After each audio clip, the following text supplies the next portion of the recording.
suatu kesempatan yang indah pada pagi hari ini Tuhan. Kalau kami kembali lagi datang untuk memuji, mengagungkan akan kebesaran-Mu, karena Engkau terlalu baik buat kami semua. Kalau kami boleh ada sampai hari ini Tuhan, semua ini karena kebaikan Tuhan. Kami menyerahkan jalannya ibadah pada pagi hari ini ke dalam tangan-Mu ya Bapa, baik dari permulaan, pertengahan sampai pada tamatnya. Kuasai dengan Roh Kudus-Mu, lawati kami semua Tuhan, supaya kehadiran-Mu di tengah-tengah ibadah kami boleh merasakan sukacita Allah tetap hadir dan nyata buat kami semua. Terpuji akan nama-Mu ya Bapa. Setiap pelayan-pelayan-Mu kami menyerahkan ke dalam tangan-Mu, baik pelayanan pujian, baik pelayanan singer, baik pelayanan kebenaran firman-Mu ya Tuhan. Hamba-Mu Engkau urapi dengan kuasa-Mu. Apa yang ditabur sebentar menjadi berkat dan bagian buat kami, karena kebenaran firman-Mu menjadi kekuatan buat kami semua.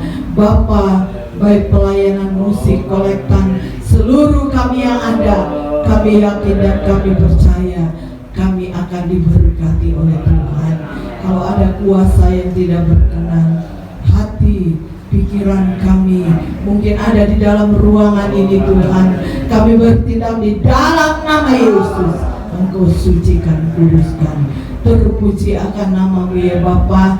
Kalau umat-umat-Mu yang masih ada di dalam perjalanan, Engkau tibakan di tempat ini Tuhan, supaya kami sama-sama kembali bersekutu untuk memuji, mengagungkan Tuhan. Terpuji akan nama-Mu ya Tuhan. Kami akan mulaikan ibadah kami pada pagi hari ini hanya di dalam nama Tuhan Yesus Kristus. Haleluya, haleluya, amin. Silakan.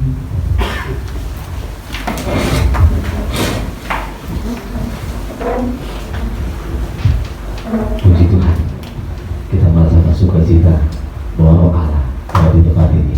Amin. Haleluya. Terima kasih untuk Ibu Gembala telah memberikan kami untuk belajar dan melayani akan puji-pujian, dan kita yakin seperti pujian tadi penyembah kita berkata bahwa Tuhan berkata di atas pujian kita. Apa yang menjadi problemamu, masalahmu, sakitmu, serahkan semuanya kepada Tuhan. Serahkan semuanya kepada Tuhan. Sama seperti ketika bangsa Israel diperhadapkan sebuah tembok yang sangat luar biasa kuatnya, tetapi mereka tetap memuji nama Tuhan. Dan apa yang terjadi? Tembok itu roboh. Pada saat ini problemamu akan roboh, sakitmu akan jatuh di tempat ini, dan engkau pulang dengan membawa sukacita daripada Tuhan, karena kita yakin bahwa Roh Allah akan menyatukan kita di tempat ini. Amin. Haleluya. Kita beri bersama-sama saudaraku. Kita akan pujian itu berkata, satukanlah roh kami ya Tuhan. Amin. Haleluya.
Kita saling bergandengan tangan di tempat ini, yakin dan percaya bahwa pencurahan Roh Kudus terjadi di tempat ini, karena kita mau menyatukan roh kita untuk memuji dan membesarkan nama Tuhan. Satukanlah roh kami, ya Tuhan. Amin. Haleluya.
Kita lanjut ujian kita. Sekarang saya sudah bebas, merasakan kuasa Allah turun, lalu api Kristus sudah menyala. Kita percaya bahwa Roh Allah bekerja di tempat ini untuk mengeluhkan kehidupan kita pribadi lepas pribadi. Dia adalah pribadi yang manis, dia adalah pribadi yang lembut, yaitu Roh Kudus. Amin. Haleluya.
pribadi penghibur, pribadi penolong. Dia adalah kuasa Roh Kudus. Dan ketika murid-muridnya naik ke atas lote untuk berdoa kepada Tuhan, meminta kuasa Roh Kudus,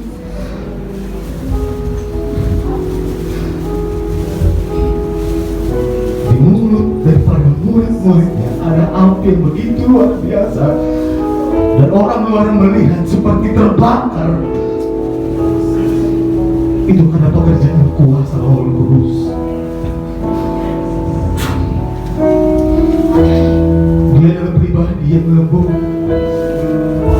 Dia adalah pribadi yang manis. Mari kita minta kepada Tuhan, Tuhan, kami minta kuasa-Mu, penuhkan kami Tuhan. Kami yakin Tuhan, dengan kuasa-Mu Tuhan, kami bisa kuat. Dengan kuasa-Mu Tuhan, kami bisa menghadapi semuanya.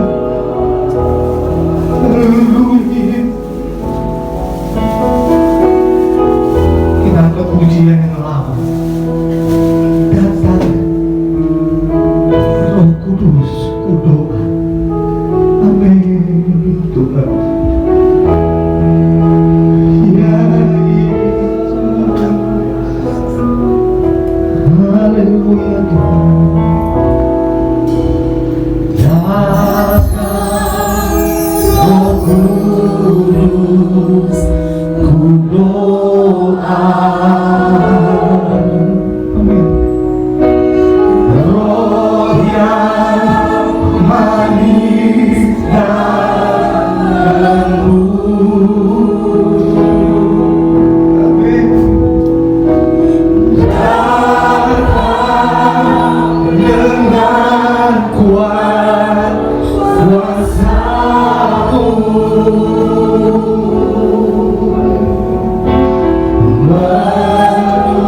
menurut kehendak-Mu. Mari pujian ini. Datang Roh Kudus, kudoa. Thank you Lord. Terima kasih Tuhan.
Tuhan. Haleluya. Biarkan Roh Kudus bekerja dalam kehidupan kita. Dia pribadi yang sangat bisa. Amin. Mari sembah Dia. Mari sembah Dia. Haleluya. Glory Tuhan. Glory Tuhan. Haleluya Tuhan. Haleluya. Yesus Engkau ajaib. Haleluya Tuhan. Haleluya. Haleluya Tuhan. Sembah namanya.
Terima kasih.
Kami yakin Romo terus bekerja dalam kehidupan kami, terus berbicara dalam kehidupan kami. Sebentar hamba akan memberikan sabda bagi kami. Kami yakin Engkau urapi dia, Engkau jamah dia, sehingga pribadimu yang ada dalam kehidupannya memberikan berkat yang berlimpah dalam kehidupan kami. Kami akan memberikan persembahan kami, Engkau akan balasnya berlipat kali ganda sesuai dengan kebenaran firman-Mu. Haleluya, haleluya, amin. Silakan duduk saudaraku. Kita berpujian itu berkata kesukaan surga yang kita boleh rasakan di tempat ini. Amin, haleluya.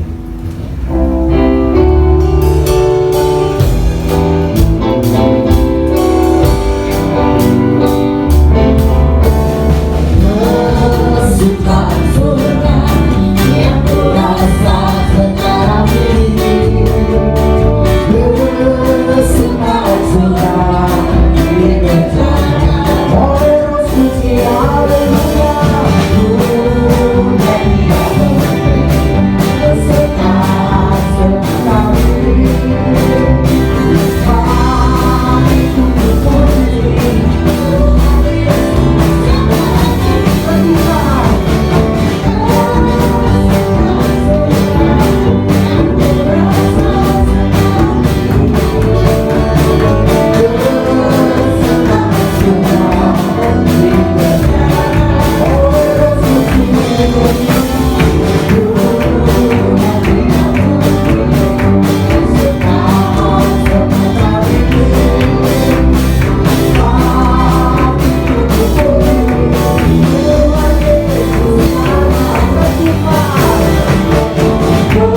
Roh Suci. Haleluya.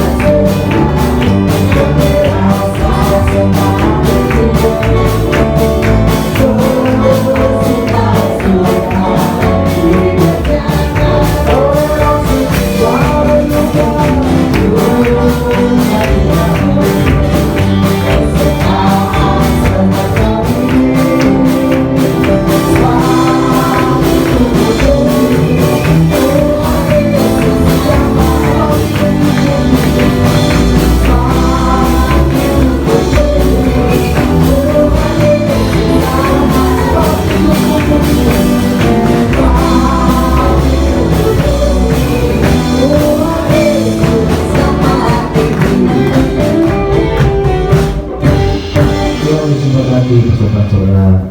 Berikan tempat ini untuk selanjutnya saya serahkan kepada hamba Tuhan. Haleluya. Haleluya. Haleluya. Puji Tuhan. Terima kasih buat kesempatan yang diberikan Ibu Gembala untuk saya menyampaikan kebenaran firman siang hari ini. Waktunya kurang jelas jam 10 kurang seperempat ya kira-kira ya. Soalnya jarumnya kurang begitu jelas di sini, tapi saya ada HP ya untuk melihat waktu. Puji Tuhan, kita langsung saja membaca Alkitab kita, saudara. Saya ambil dari 1 Korintus 1 ayat 18. Mari kita bangkit berdiri bersama-sama. Kita baca bersama-sama ayat ini. 1 Korintus pasal 1 ayatnya yang ke-18. 2, 3. Sebab pemberitaan tentang salib memang adalah kebodohan bagi mereka yang akan binasa, tapi bagi kita yang diselamatkan, pemberitaan itu adalah kekuatan Allah. Amin. Puji Tuhan, silakan duduk. Hari-hari ini saudara yang kasih dalam Tuhan, kita membutuhkan kekuatan Allah. Amin. Karena saudara yang kasih dalam Tuhan, kita melihat situasi, keadaan dan sebagainya tidak dapat memberikan jaminan dalam hidup kita.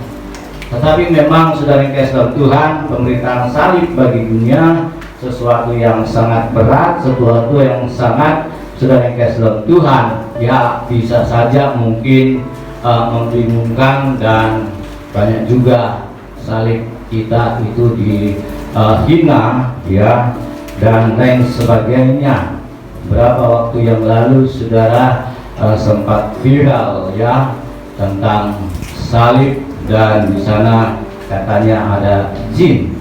Saudara, bagi saya ini pemberitaan yang luar biasa sebetulnya bagi kita orang Kristen. Nah, firman Tuhan sudah katakan berita Injil, berita salib diberitakan dengan maksud baik atau tidak, itu terserah, yang penting nama Tuhan dimuliakan. Amin. Ketika mungkin dia bilang jin salib, orang penasaran cari di YouTube, mana sih jin salib? Siapa yang mereka ketemukan, saudara? Yesus Kristus. Dan saya percaya, saudara, bahwa salib bukan kebodohan bagi UAS, tetapi saya kira percaya karena matanya belum dibukakan. Nggak apa-apa dia bilang itu jin salib, tapi suatu waktu jin itu yang akan menangkap dia. Ya, suatu waktu dia datang ke gereja, tolong baptis saya dikejar-kejar jinnya kalian. Men, saudara yang kasih Tuhan, sebab apa? Sebab salib adalah kekuatan Allah ya, yang bekerja di dalam setiap kehidupan orang yang percaya. Tak dapat disangkal, saudara yang kasih Tuhan, berita tentang kematian, kebangkitan, dan kenaikan Tuhan ke surga sudah mengubah ya dunia, mengubah peradaban, bahkan saudara yang kasih Tuhan, mengubah manusia dari kehidupan mati kekal kepada keselamatan yang kekal. Dan mengapa, saudara yang kasih Tuhan, salib adalah kekuatan Allah? Karena kalau saudara sadar tidak sadar bahwa dia sudah bekerja awal permulaan dunia dijadikan. Dan saya akan memberikan bukti pekerjaan salib yang luar biasa, saudara yang kasih Tuhan, yang terdapat di dalam perjanjian lama. Ya, kita langsung saja membuka Alkitab kita, 2 Raja-Raja pasal 6 ayat 1 sampai ayat 7. Ya, kita sedikit menyimak di sana, saudara yang kasih Tuhan, dalam 2 Raja-Raja pasal 6 ayat 1 sampai ayatnya yang ke-7. Saya bacakan buat saudara. Kapan timbul mengapung. Pada suatu hari berkatalah rombongan Nabi kepada Elisa, cobalah lihat, tempat tinggal kami di dekatmu ini adalah terlalu sesat bagi kami. Baiklah, kami pergi ke sungai Yordan dan masing-masing mengambil 1 balok dari sana, supaya kami membuat tempat tinggal untuk kami. Jawab Elisa, pergilah. Lalu berkatalah seorang, silakan ikutlah dengan hamba-hambamu ini.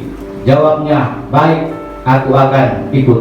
Maka ikutlah ia dengan mereka. Setelah mereka sampai di sungai Yordan, mereka pun menebang pohon-pohon. Dan terjadilah ketika seorang sedang menumbangkan sebatang pohon, jatuhlah mata kapaknya ke dalam air. Lalu berteriak-teriaklah ia, wahai tuanku, itu barang pinjaman.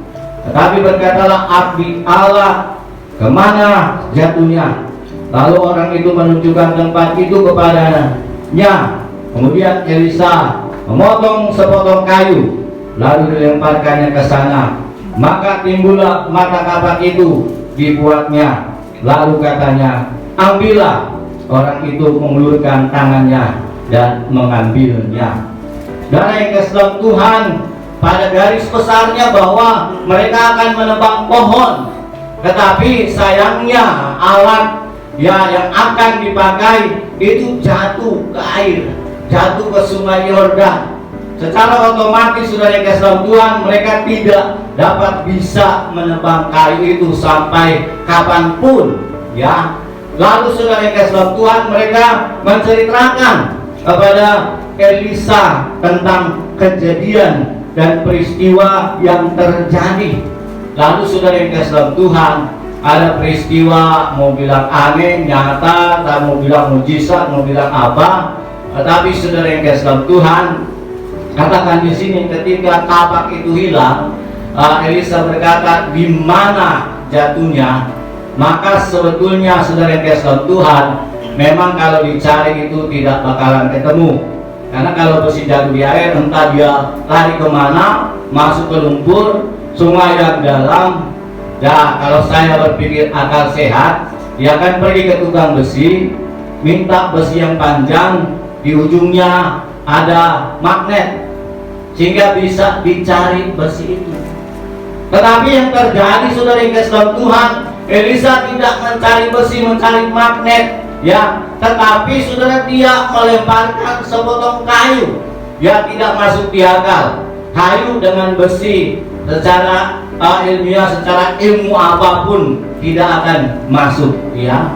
Tetapi saudara yang kasih dalam Tuhan, saya mau sampaikan kepada saudara bahwa kapak ini berbicara tentang kuasa yang akan dipakai oleh nabi-nabi. Tetapi saudara, ketika mereka kehilangan kuasa, maka mereka tidak ada lagi gunanya, manfaatnya. Oleh sebab itu pentingnya mata kapak itu, pentingnya kuasa itu untuk mereka pakai sebagai seorang hamba Tuhan. Tapi saudara yang kasih Tuhan, ketika Elisa tanya jatuhnya di mana, dia melemparkan sepotong kayu. Dan saudara, keanehan yang kedua, besi bisa mengambang di atas air. Saudara yang kasih Tuhan, apa maknanya? Maknanya ini, saudara yang kasih Tuhan, bahwa kayu yang dilemparkan oleh Elisa bukan kayu biasa, bukan seenak-enaknya dia, tetapi saya percaya ini datang dari Tuhan, karena kayu itu menggambarkan bahwa itu adalah salib Kristus, ya. Oleh sebab itu, kalau ada salib Kristus dalam kehidupan kita orang percaya, maka saudara yang kasih Tuhan, kita akan menarik kuasa Tuhan, maka akan terjadi mujizat, maka tidak akan ada yang mustahil bagi Tuhan. Amin. Kita datang di sini saudara yang kasih Tuhan, tapi saya tidak tahu apa saja motivasi kita datang. Dan saya juga tidak menyalahkan bahwa motivasi kita tidak baik. Ya, mungkin saudara datang, saya datang ke gereja, saya ingin melihat mujizat Tuhan.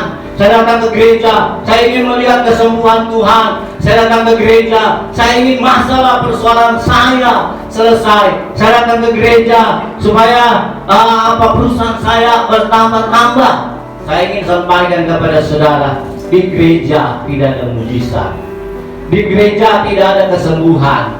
Di gereja tidak ada namanya dapat menyelesaikan masalah. Kalau saudara mau menyelesaikan masalah tanpa masalah, datang ke Pegadaian, ya, itu slogannya. Tetapi saudara yang kasih dalam Tuhan, bukan saja di gereja sini, tapi di gereja saya juga nggak ada mujizat. Saya katakan kepada jemaat, nggak ada berkat, nggak ada, saudara, masalah mau diselesaikan. Tapi ingat satu hal, kalau saudara datang ke gereja dengan sungguh-sungguh hanya untuk memuliakan Tuhan, seperti yang dipimpin oleh worship leader tadi, membawa kita masuk dalam hadirat Tuhan, fokus kita hanya kepada Tuhan, maka hadirat akan hadir. Maka saya yakin dan percaya saudara, mujizat akan menghampirimu. Amin. Berkat akan menghampirimu, dan persoalan-persoalan akan dijawab oleh Tuhan, dan apapun yang menjadi doa dan pengharapanmu akan didengarkan oleh Tuhan. Tetapi saudara, jangan cari mujizat, amin. Jangan cari berkat, jangan cari perkara-perkara yang akan menyelesaikan masalah saudara. Tetapi kalau kehadiran Tuhan dalam ibadah kita, karena kita fokus menyembah, karena kita percaya ada kayu, ada salib, ya, yang adalah kekuatan Allah dalam kehidupan kita, maka itu secara otomatis akan bekerja dalam hidup kita. Dan saya ingin percaya kita akan pulang membawa mujizat, karena sumber mujizat itu yang kita cari. Membawa berkat karena sumber berkat itu yang kita cari. Membawa kita kepada jalan keluar dari masalah dan persoalan, karena satu-satunya yang dapat menyelesaikan masalah dan persoalan kita hanyalah Tuhan Yesus Kristus. Saudara harus ingat, ya, Amsal 10 ayat 22 mengatakan sebagai ayat-ayat tambahan saja, saudara yang kasih dalam Tuhan, berkat Tuhanlah yang menjadikan kita kaya, susah payah tidak akan menambahinya. Saya katakan pada jemaat, kalau kau kerja Saudara yang kasih Tuhan, itu adalah media Tuhan untuk memberkatimu. Tapi jangan lupa sumber berkat adalah Tuhan. Jangan kau alasan hari Minggu rame Pak. Hari Minggu adalah hari yang dimana saya menampung berkat. Saya sudah buktikan kepada jemaat saya. Dia buka salon. Sedang kenapa nggak ke gereja? Kami, oh gitu. Kamu mau hitung-hitungan dengan Tuhan? Coba deh saya kasih tantangan. Ya, kamu buka 1 hari, hitung jumlah berkatnya. Kamu buka setengah hari, datang dulu ke Tuhan, hitung berkatnya. Dia bersaksi, saudara yang kasih dalam Tuhan, 2 kali lipat ketika dia tutup datang gereja dulu daripada seharian dia bekerja menunggu pelanggannya. Saudara, Tuhan harus kita uji, ya. Tuhan harus kita tantang. Tuhan mengatakan, ujilah aku. Ya, apakah aku tidak membuka tingkap-tingkap di langit? Bukan hanya masalah perpuluhan kita uji, dalam segala perkara. Kalau kita sudah sungguh-sungguh fokus kepada Tuhan, maka saudara yang kasih dalam Tuhan, tidak ada yang perlu kita takutkan dalam kehidupan kita. Amsal 19 ayat 21 mengatakan bahwa banyaklah rancangan di dalam hati manusia, tetapi keputusan Tuhanlah yang terlaksana. Amin. Serahkan rencana-rencanamu kepada Tuhan. Sekalipun engkau pintar, sekalipun engkau insinyur, sekalipun engkau punya banyak bekal ketika engkau menuntut ilmu, tapi Tuhan yang akan membuat semua itu terlaksana. Yang kedua, saudara yang kasih Tuhan, pekerjaan tentang salib, ya, kuasa Allah, kekuatan Allah yang bekerja di dalam kita dalam perjanjian lama. Saudara yang kasih Tuhan, saya ajak kita membaca di Bilangan pasal 21 ayat 4 sampai 9. Imamat, Bilangan, Kejadian, Keluaran, Imamat, Bilangan, pasalnya yang keberapa? 21. Ya, kita akan mencari bukti lagi tentang salib adalah kekuatan Allah dalam perjanjian lama. Ayat 4 sampai 9, kalau sudah dapat saya bacakan ular tembaga. Setelah mereka berangkat dari Gunung Hor, berjalan ke arah laut Teberau untuk mengelilingi tanah Edom, maka bangsa itu tidak dapat lagi menahan hati di tengah jalan. Lalu mereka berkata melawan Allah dan Musa, mengapa kamu memimpin kami keluar dari Mesir supaya kami mati di padang gurun ini? Sebab di sini tidak ada roti dan tidak ada air, dan akan makanan hamba ini kami telah muak. Lalu Tuhan menyuruh ular-ular tedung ke antara bangsa itu yang memanggul mereka, sehingga banyak dari orang Israel yang mati. Kemudian datanglah bangsa itu mendapatkan Musa dan berkata, kami telah berdosa, sebab kami berkata-kata melawan Tuhan, dan engkau berdoalah kepada Tuhan supaya dijauhkannya ular-ular ini daripada kami. Lalu Musa berdoa untuk bangsa itu.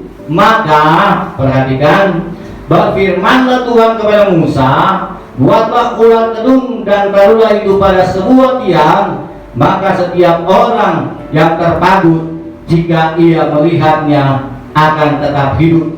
Lalu Musa membuat ular tembaga dan menaruhnya pada sebuah tiang, maka jika seorang dipagut ular dan ia memandang kepada ular tembaga itu, tetaplah ia hidup. Saudara yang kasih dalam Tuhan, ada sebuah pemberontakan dari pihak Israel, tetapi saya tidak akan ke sana. Saya hanya akan bercerita tentang kekuatan salib, ya, di mana Tuhan mempunyai banyak cara menolong orang Israel, tetapi khusus untuk ini, saudara yang kasih dalam Tuhan, karena mereka banyak yang sakit, karena banyak yang mati, Tuhan mempunyai cara yang berbeda. Musa buat replika ular tedung, ya, atau ular tembaga, lalu taruh di atas tiang, dan setiap orang yang memandang kepada ular di atas tiang itu, mereka akan sembuh, ya, mereka akan pulih, dan mereka tidak akan mengalami kematian. Dan saudara, tiang di sini juga berbicara tentang kuasa salib dari Tuhan. ketika saya diizinkan ada orang yang memberangkatkan saya ke Israel, saya ke tempat wisata, satu destinasi wisata. Saya tertuju kepada suatu benda, dan itu membuat saya penasaran. Ya, karena saya orang ini pergi, saya hanya ingin melihat destinasi-destinasi wisata, dan saya hanya ingin mengabadikan itu. Saya bilang sama jemaat, oleh saya hanya ini. Saya tidak bawa kurma atau apa yang banyak ya. Saya tanya, ini apa? Sesuatu yang agak mengganggu saya, artinya membuat saya penasaran. Lalu dia bilang, saudara, kamu ingat enggak bilangan pasalnya yang ke-21? Apa? Saya lupa. Itu ular tembaga. Coba multimedia bisa nggak menampilkan? Nah ini, saudara, ketika saya di sana, saya tertuju ke sini dan saya terusik. Saya tanya ke tour guide kami, ini Pak, di sini Pak, peristiwa ular tembaga. Nah, dikatakan di sini kan di sebuah tiang, lalu digantung ular tembaga. Rupa-rupanya saudara yang kasih Tuhan, ada kalimat-kalimat ya yang di Alkitab. Kalau kita terjemahkan bukan hanya sekedar tiang, tetapi saudara lihat itu bentuknya salib ya. Nah, dan ada ular-ular tembaga di sana. Ketika saya sampai, saya tertuju ke sini, lalu saya foto, mengambil gambar. Lalu yang kedua, ya saya foto di depannya supaya membuktikan bahwa bukan nampang ya saudara, lebih ganteng ini dari itu ya, 7 tahun yang lalu.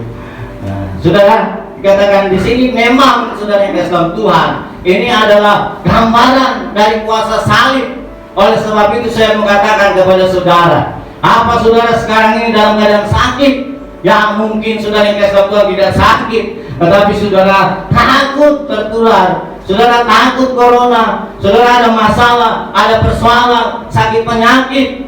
Benar-benar saudara sudah dinubuatkan ya ribuan tahun yang lalu bahwa salib adalah kekuatan Allah. Barang siapa yang sakit, barang siapa yang susah, barang siapa yang masalah persoalan, pandang kepada salib Kristus, maka engkau akan mendapatkan kesembuhan, maka engkau akan mendapatkan saudara yang kasih Tuhan, jawaban dari Tuhan.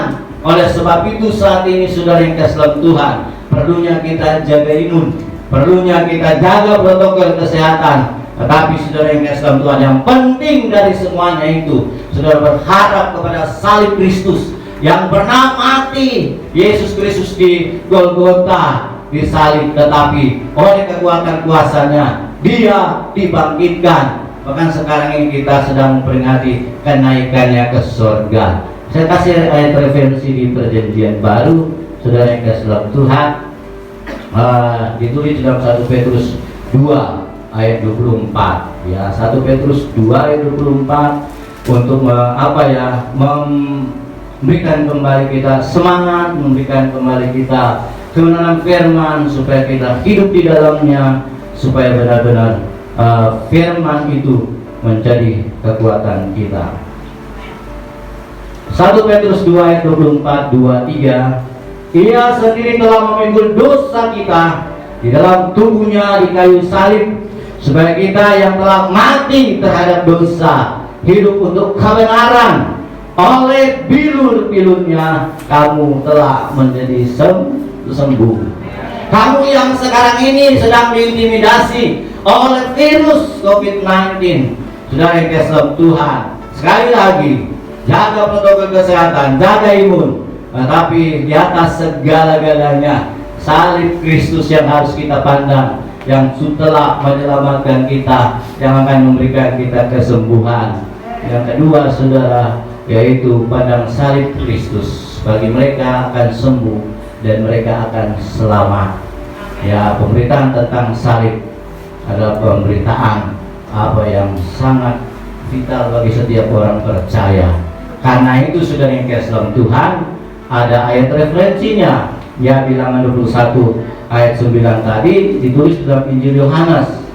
Yang terkenal sih ayat 16 ya, Tapi sekarang kita baca mulai ayat 14 Injil Yohanes pasalnya yang ke-3 ayat 14 sampai ayat 16. Ini menarik saudara, sebab menyinggung tentang saudara yang kasih dalam Tuhan bilangan pasalnya yang ke-21 tadi. Nah, Injil Yohanes 3 saya baca 14 sampai ayatnya yang ke-16. Berkata demikian, dan sama seperti Musa meninggikan ular di padang gurun, ular tembaga tadi saudara, demikian juga Anak Manusia harus ditinggikan, supaya setiap orang yang percaya kepadanya beroleh hidup yang kekal. Karena begitu besar kasih Allah akan dunia ini, sehingga Ia mengaruniakan Putra yang tunggal, supaya barang siapa yang percaya kepadanya tidak binasa, melainkan beroleh hidup yang kekal. Amin. Kalau ada iklan-iklan sabun, iklan-iklan sampo, perlindungan menyeluruh, tetapi sudah untuk kehidupan, kesehatan, keselamatan, dan berkat-berkat adalah Allah perlindungan menyeluruh bagi setiap orang yang percaya. Amin. Kita bangkit berdiri bersama-sama.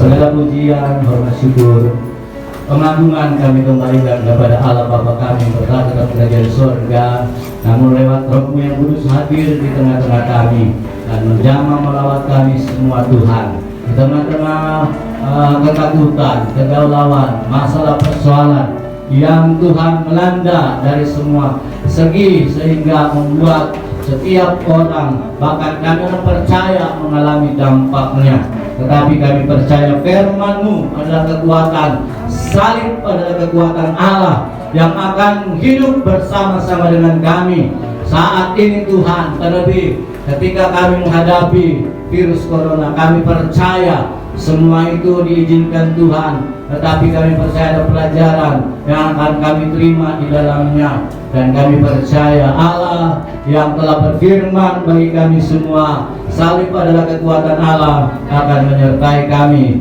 sampai selama-lamanya. Berdoa mengucap syukur dalam nama Tuhan Yesus Kristus. Haleluya. Amin. Kami serahkan.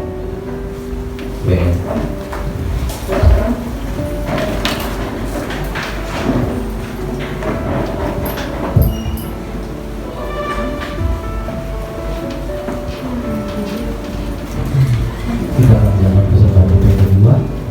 akan puji kepada ada sukacita di dalam melayani kita.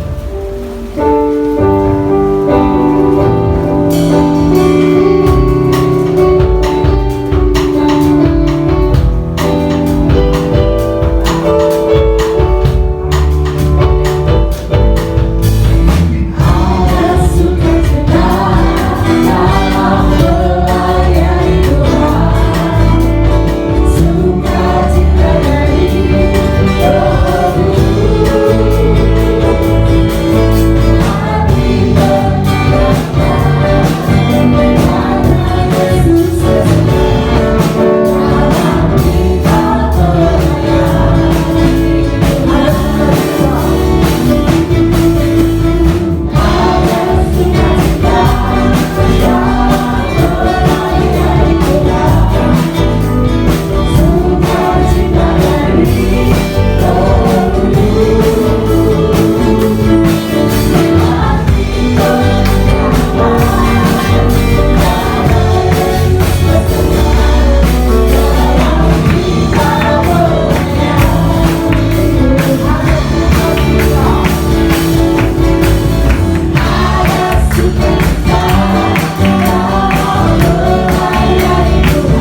memberkati dan juga terima kasih buat hamba Tuhan Bapak Pendeta Jenny yang sudah memberikan kekuatan melalui kebenaran firman Tuhan dari sesi pertama, sesi kedua. Tuhan Yesus memberkati, dan pelayanan di Kalimalang Tuhan Yesus memberkati sehingga banyak jiwa-jiwa dimenangkan dan mengaku bahwa Yesus adalah Tuhan kita.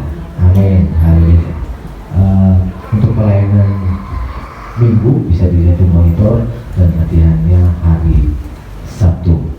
Lalu doa 10 malam tetap diadakan tanggal 14 sampai tanggal 22 Mei. Waktunya jam 7 malam sampai jam 8 malam. Kita yakin bahwa kita mau dipenuhkan oleh kuasa Roh Kudus. Minta terus kepada Tuhan, karena Roh Kudus itu sangat lembut dan manis untuk kita di rumah masing-masing. Dan juga kita berdoa buat yang ulang tahun, Bapak Santoso Siregar dan juga Ibu Nora Siburian. Lalu ada berita duka cita, Ibu Pendeta Rahayu Pinaria, istri dari Bapak Petrus Pinaria, meninggal dipanggil oleh Tuhan karena cancer. Itu tadi ya. Jadi kita doakan supaya diberikan kekuatan keluarga yang ditinggalkan, supaya diberikan penghiburan yang daripada Tuhan kita Yesus Kristus. Dan dipanggilnya tadi malam. Jadi sama-sama kita berdoa. Mungkin saudara kenal yang pernah khotbah di sini, Bapak Petrus Pinaria dan istrinya dipanggil Tuhan. Itu saja, kita beri bersama-sama. Kita akan akhiri bicara dari kita pada saat siang hari ini. Ebenezer.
Jemaat Tuhan, dan kami berdoa jemaat Tuhan yang berulang tahun, Bapak Siregar, Ibu Siburian, biarlah Tuhan memberkati dalam kehidupan pribadi, keluarga, rumah tangga, Bahkan Tuhan segala berkat yang terbaik bagi kekasih-kekasih ini di hari ulang tahun mereka dan harapan-harapan baru Tuhan Yesus yang mereka rindukan terjadi dalam hidup mereka. Engkau juga yang akan memberkatinya, berkati keluarga rumah tangga mereka, dan biarlah Tuhan di ulang tahun yang baru ini juga mereka semakin Tuhan sungguh-sungguh dalam mengiring akan Tuhan.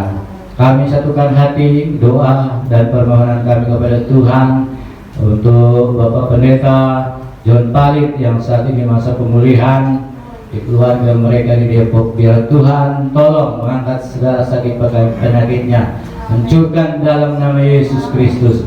Biarlah kesembuhan dan pemulihan terjadi bagi Bapak John dan dia boleh sembuh. Kami percaya Tuhan semua anugerah kesehatan yang dipercayakan Tuhan akan dipakai untuk memuliakan Tuhan.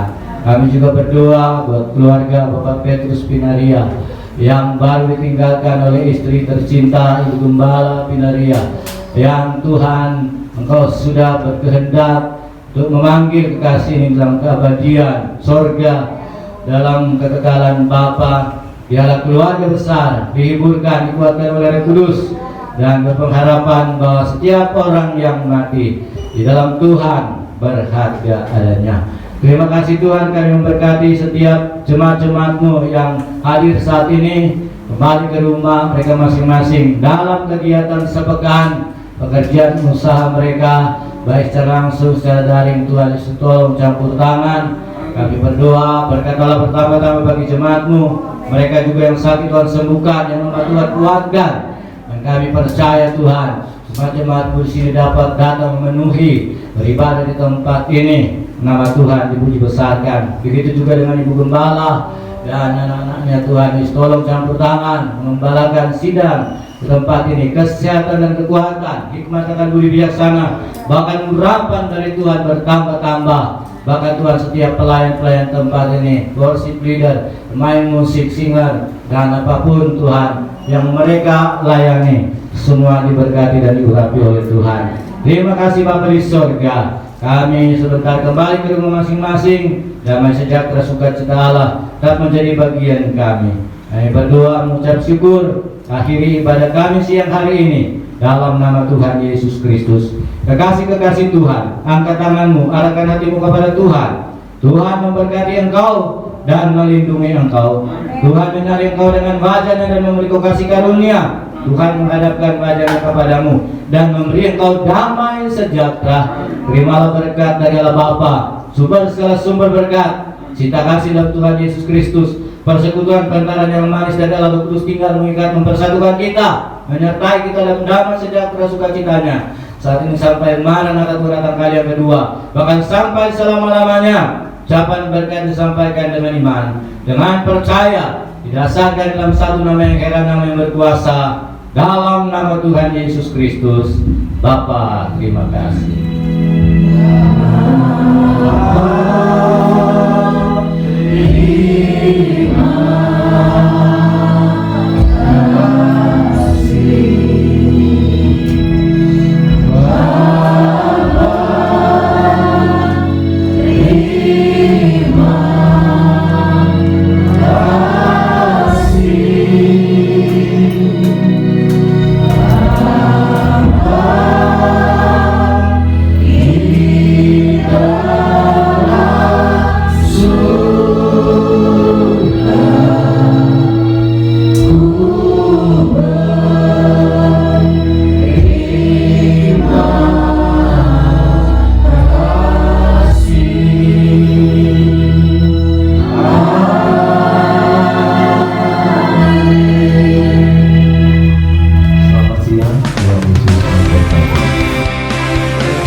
Haleluya, puji Tuhan. Hari ini saya berada di GPD Gria 50 Medland Tambun. Ya, pesan saya yang pertama buat tim pelayan yang luar biasa, yang kompak, yang semangat. Lebih daripada itu, suasana ibadah yang kehadiran Tuhan itu sangat terasa ya di seluruh jemaat Tuhan, naikkan pujian dan penyembahan kepada Tuhan. Yang kedua, kesan saya kepada jemaat, ya saya begitu senang karena jemaat begitu respon untuk datang beribadah, respon untuk datang memuji Tuhan, dan itu adalah kunci dari menerima berkat dari Tuhan. Luar biasa. Pesan saya, marilah tim pelayan semakin kompak, semakin kuat, diurapi oleh Tuhan. Saya percaya kalau kuasa Allah hadir di tempat ini akan menarik jiwa-jiwa baru datang kepada Tuhan. Jemaat-jemaat Tuhan, jadilah jemaat kuat, jemaat yang beriman percaya kepada Tuhan di tengah badai gelombang apapun. Tuhan satu-satunya pertolongan kita yang menjadikan langit dan bumi, yang tidak akan membiarkan kita goyah untuk selama-lamanya. Haleluya, haleluya, haleluya.